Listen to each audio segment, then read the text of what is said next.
Sveiki, atlikom birželio maisto kainų tyrimą, paskelbėm jį ir iš principo pagrindinė išvada, kad viskas brangsta, pinga tik tai arbata ir bulvės. Tai toks derinys, valgai bulvės, geri arbatą ir džiaugiesi, kad bent jau šitam derinyje kaina sumažėjo.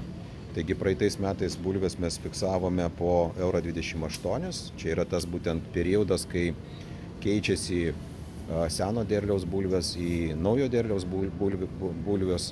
Ir iš principo tai paskatino mus atlikti naują kainų reidą.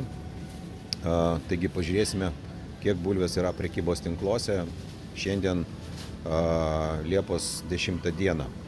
Taigi turime dabar maksimą. Čia asortimentas nėra labai platus. 1,39 € lietuviškos šviežios bulvės tinklelėje.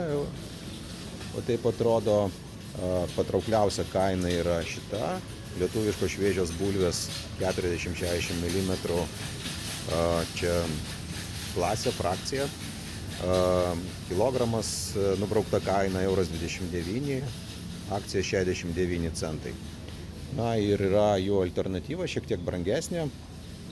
Tai šviežios bulvės Graikija, 1,29 € nubraukta kaina, akcija 75 centai.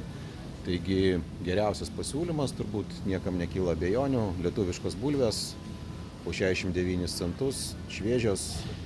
Tai turbūt tiek ir dabar pažiūrėsime, kokios kainos yra kitose prekybos tinkluose ir galėsim padaryti jau tada galutinę išvadą.